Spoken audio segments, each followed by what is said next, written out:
नमस्कार। अब हम पढ़ेंगे अध्याय 6 तबला एवं पखावज वादकों के गुण और दोष। गुण: हाथों की सही रखाव, बोलों का सही निकास। एक कुशल और सफल तबला तथा पखावज वादक के लिए सबसे पहली शर्त यह है कि उसके हाथों का रखाव सही हो और बोलों का निकास भी शुद्ध हो।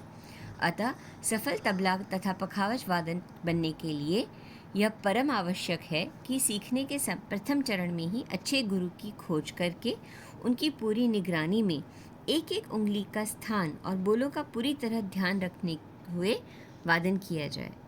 अलग अलग बोलों के वादन के समय अलग अलग वर्णों के निकास की प्रक्रिया बदल जाती है और इसका ज्ञान योग्य गुरु से ही प्राप्त किया जा सकता है।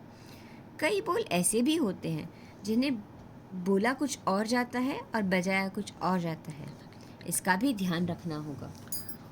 ज्ञान के महत्व से भला कौन अपरिचित है। एक कुशल वादक के लिए यह ज्ञान और भी ज़रूरी है, क्योंकि उसे हर विद्या शैली की संगति करनी होती है। अतः उसके पास हर प्रकार के बोलों का समृद्ध भंडार भी होना चाहिए। संगीत की अलग अलग विद्याओं के साथ अलग अलग प्रकार के बोल बजते हैं। कहीं खुले और ज़ोरदार अंग के बोलों का प्रयोग होता है तो कहीं चोटी की प्रधानता वाले मुलायम बोलों का।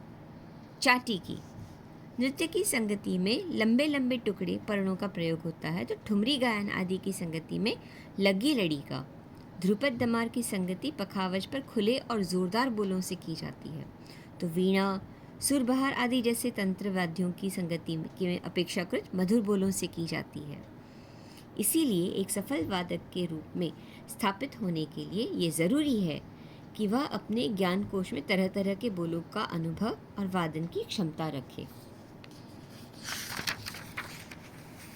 ताल लयकारी स्वतंत्र वाद्य के रूप में पूरी तरह स्थापित होने के बावजूद आज भी तबला एवं पखावज को मूलतः संगति वाद्य के रूप में स्वीकारा जाता है।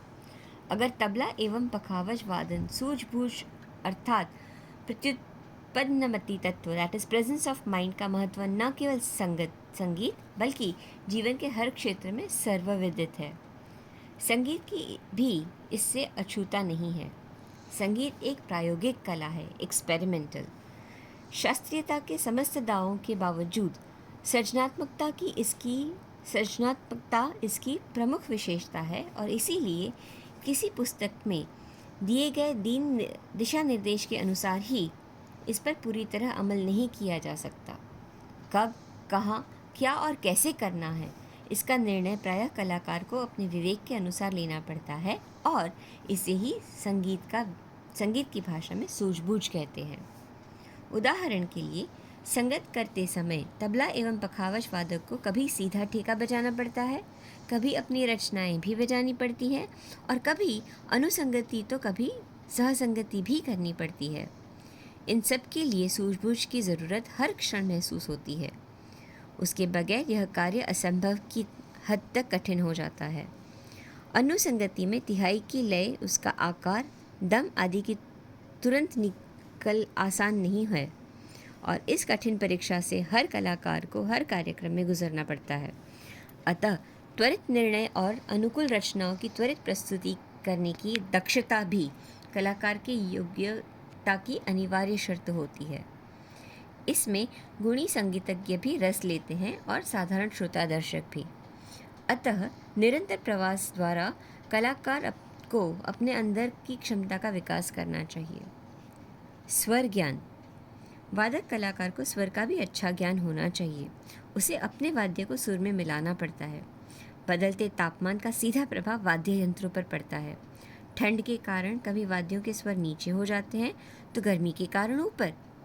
मुख्य कलाकारों द्वारा राग बदलने पर तबला एवं पखावज को उस राग के अनुरूप स्वर में मिलाना पड़ता है। अतः तबला एवं पखावज वादकों को स्वर का अच्छा ज्ञान होना आवश्यक है। मुख मुद्रा आज तबला एवं पखावज केवल श्राव्य नहीं, दृश्य कला भी है। अतः केवल वादन ही नहीं, वादक में भी प्रभावित करने की क्षमता होनी चाहिए। अतः कलाकारों को यह ध्यान रखना चाहिए कि वादन के समय उसकी मुख मुद्रा शांत, सौम्य और प्रसन्न चित्त हो। इसका श्रोताओं पर अच्छा प्रभाव पड़ता है। सुरुचिपूर्ण परिधान एवं आकर्षक व्यक्तित्व का भी दर्शकों पर बहुत अच्छा प्रभाव पड़ता है। किसी भी ताबलिक एवं पखावजी में इन गुणों को अच्छा गुण मानते हैं। दोष: तबला या पखावज वाद्यों पर हाथों का सही रखाव न हो, बोलों का निकास अशुद्ध हो, हाथों में बोलों की स्पष्टता न हो, वादक को अपना वाद्य सुर में मिलाना न आता हो, वादक को लय का पूरा ज्ञान न हो, गायन वादन, तंत्र वादन या नृत्य की संगति करने का ज्ञान न हो, स्वतंत्र यानी कि सोलो वादन करते समय बजाने के क्रम की जानकारी न हो, वादन के समय बहुत अधिक हिलना झुलना, तरह तरह की हाव भाव करना या हास्यास्पद मुख मुद्रा करना, यह बातें सब गलत है। वादक चाहे कितना भी प्रभावी क्यों न हो, यह श्रोताओं पर बुरा प्रभाव पड़ता है। उपयुक्त सब बातें वादक के दोष माने जाते हैं।